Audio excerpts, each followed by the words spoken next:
New numbers are in, and Governor Andrew Cuomo remains on top in the gubernatorial race, holding his lead over challenger Rob Astorino, who has another challenge of his own in addition to just Cuomo. Too many voters still don't know who he is. Also on the show tonight, lying and politics. It's not a new notion, but it's got the nation's highest court weighing in. Should it be illegal for candidates or others to lie about opponents during an election? Plus, a former Supreme Court justice goes to bat. John Paul Stevens is saying no to the death penalty, guns, and campaign finance reform. And he says there's only one way to get it done: amend the Constitution. Question is, can anybody amend the Constitution in 2014? Good evening and welcome to RFL. I'm Andrew Whitman. Richard French is on assignment and will join us in just a moment. Thanks for joining us on this Tuesday evening, April the 22nd. We begin with the race for governor of New York, with Election Day now less than 7 months away. And if the matchup this fall is as expected, incumbent Democratic Governor Andrew Cuomo versus Republican Westchester Executive Rob Astorino, the news, at least at this point, still very good for Governor Cuomo. Latest poll out from Siena today gives Cuomo a 30-point lead. That lead is down 5 points from a month ago. But the better news for Cuomo may be in the deeper-looking numbers. His favorability rating is at 57%. That is where any incumbent would want to be in a re-election year. And add to that people still don't know who Rob Astorino is. 66% of New Yorkers say they don't know enough about him, according to Siena. That number is down, but if learning about Astorino continues at the current pace, only about 70% of voters will know who he is by November. And tonight we have the perfect guest to talk about the New York gubernatorial race. Jessica Proud is a GOP strategist, and even better for our purposes tonight, she is the campaign spokeswoman for the Rob Astorino gubernatorial campaign. Welcome back, Jessica. Thank you. And joining Jessica tonight, as always, is political journalist and author Dominic Carter. So, Jessica, I started by saying the poll numbers look good for Andrew Cuomo.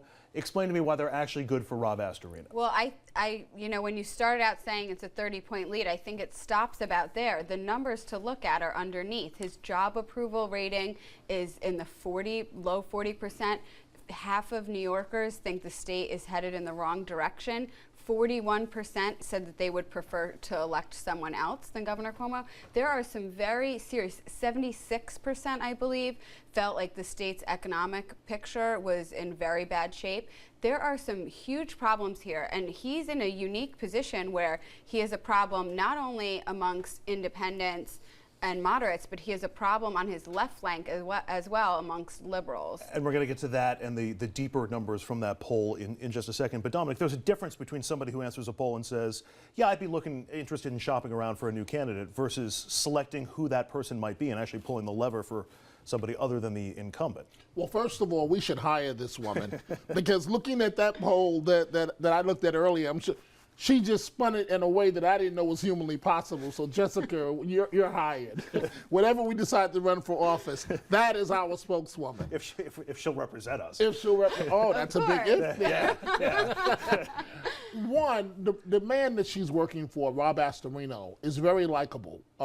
When voters get to meet him, they will like him. He has a very likable personality. Rob Astorino will be the governor of New York State one day, but it will not be this year. He is not going to beat Andrew Cuomo, and Jessica did a great job breaking up the subcategories. And there may be some warning signs there for Governor Cuomo, but it would take almost a perfect trifecta for Cuomo to lose. You'd have to have the U.S. attorney turn his probe into Cuomo. You'd have to have a candidate on the working families line, and you'd have to have something else go bad for Mr. Cuomo. Well, first of all, Dominic, all things that are actually happening right now as possibilities. But guys, the election is 7 months away. No one's even spent $1 on TV yet. He's just getting around the state, getting to know people. And since he's announced his campaign or been rumored as a candidate, the numbers keep chipping away. People are not paying attention right now, which that poll also shows. They're just not focused on the race. And I think once people do start to zero in on it, all of those issues that people care about, Rob Astorino is on the right side right now. So that number is going to narrow dramatically. So how do you shrink that 66% of people who say they don't know enough about Astorino to form an opinion? I mean, is it just campaign spending? Because let's be honest, Astorino is going to get outspent in this race. Of course. It's a question of getting around the state, meeting with people, grassroots organization, in addition to campaign ads and all the traditional paid media. It's a combination of both, but 7 months is an eternity in a campaign. I'll give you that much, but the problem for Mr. Astorino, Cuomo and his team, they're going to define Astorino before he gets a chance to define himself. Meaning Mr. Astorino, being unknown to voters, I don't see that as much an issue because of his personality and because he will go in traditional Democratic strongholds. That's not going to hold up very long. What's going to work for Mr. Cuomo is the fact that, he's the incumbent. Incumbency is very powerful, and, voters seem to like him. You guys both talked about the perfect storm scenarios and opposition on Cuomo's left. And, not everything is rosy for Governor Cuomo in the poll. As our friend Richard Brodsky's been saying for some time, there's a lot of unhappiness with Cuomo on the left, leading some to wonder if a third-party candidate could cause headaches for the governor. Siena says it's possible. If a liberal ran on the Working Families Party line, Siena has both that candidate and Astorino at 24%, with Cuomo at 39%. My question is, you would have to have a name. I mean, that's a general candidate, somebody to Cuomo's left, and you're getting 24% of the vote, same as Rob Astorino is getting.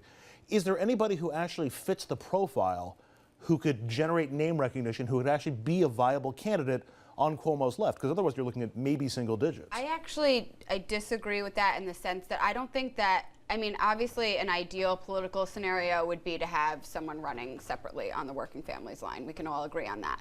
But regardless of whether someone does or not, he has spent the last year sticking his finger in Bill de Blasio's eye, who has been a hero of the progressive movement. That contingency of voters is very upset with him right now. So whether they stay home and don't vote at all, or whether they look for someone else on a different line, there's also a Green Party candidate. The fact of the matter is there is a contingency of voters that is very upset and displeased with him. You had an influential liberal saying a message to Democrats: do not vote for Andrew Cuomo this year. It's a problem. Don't those unaffected or disaffected Democrats have to have somewhere to go, Dominic, besides just an opposition vote? They're not going to vote for Rob Astorino if they're coming from Cuomo's left. I suppose they could stay home on Election Day, but... The answer to your question is yes, but let's look at the poll again. Even with someone on Cuomo's left, he still wins this race by 15%. So Cuomo, for right now, is going to run a Rose Garden strategy. He's not going to engage Mr. Astorino as much as he can. That's very hard for this governor because this governor wants to tangle with Astorino and go at him.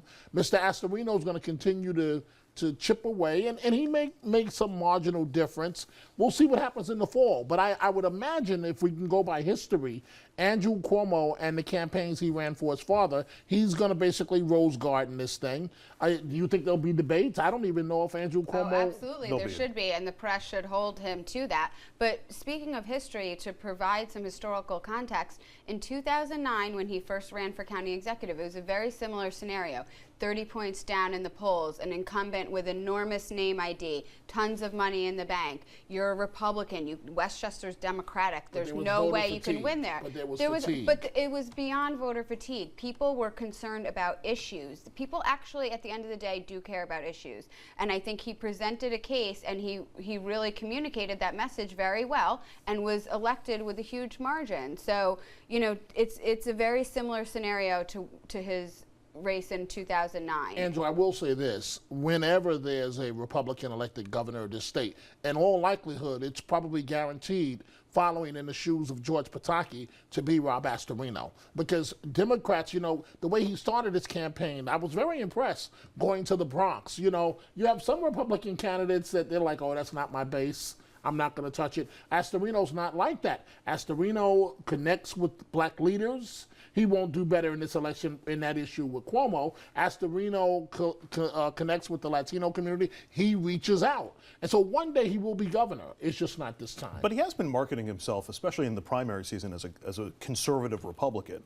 And in his reelection for county executive last year, we saw him position himself much more as a moderate in that race. I wonder why... In what sense? Well, I wonder, would he have a better chance of winning the governor's mansion this year, marketing himself as more of a moderate Republican and trying to poach some votes from I don't that think might he's otherwise go to marketing Cuomo. himself as to any ideology. I think he's marketing himself as a father, as someone who's in the middle class that's saying, look, our state is going in the wrong direction.